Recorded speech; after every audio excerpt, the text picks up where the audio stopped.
აფხაზეთის კულტურის, სპორტისა და ახალგაზრდულ საქმეთა სააგენტოს მხარდაჭერით გაიმართა საქართველოს დამსახურებული მწვრთნელის ზურაბ ქალდანის სახელობის თავისუფალი ჭიდაობის ტურნირის ფინალური შეხვედრა. შეჯიბრი მოიცავდა 10 სხვადასხვა წონით კატეგორიას და მისი მიზანი იყო თავისუფალი ჭიდაობის განვითარების მხარდაჭერა, სპორტის პოპულარიზაცია და პერსპექტიული ახალგაზრდა მოჭიდავეების გამოვლენა. საპრიზო ადგილზე გასული სპორტსმენები დაჯილდოვდნენ შესაბამისი ხარისხის სიგელებითა და მედლებით. ტურნირის საუკეთესო მონაწილეს კი გადაეცა საქართველოს დამსახურებული მწვრთნელის ზურაბ ქალდანის სახელობის თასი.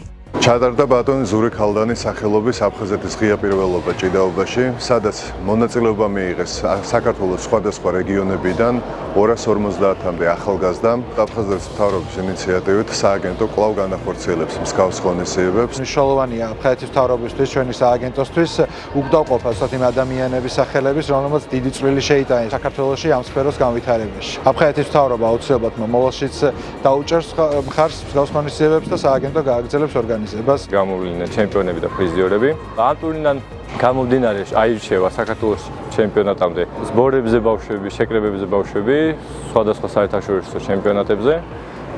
აქ გამარჯვებულები სწავლენ და იასპარეზებენ. რისთვისაც ძალიან დიდ მადლობას ვუხდით გვერდში დგომისთვის აფხაზეთის მთავრობას. ცოტა ემოციური ფონიც მაწვება, ასე ვთქვათ. ზურისთვის იყო თავისუფალი ჭიდაობა ყველაფერი, ასე ვთქვათ. და ვფიქრობ, რომ როგორც მას ეკუთვნოდა, ისე ჩაიარა ყველაფერი. ძალიან გახარებული ვარ, ეს ტურნირი ჩემთვის მნიშვნელოვანი იყო და ეს თასაც არ ველოდებოდი მე თუ მომცემდნენ და ძალიან გამიხარდა, რომ მე გადმოცეს ეს თასი და ჩემთვის დიდი мотиваცია არის ეს ყველაფერი.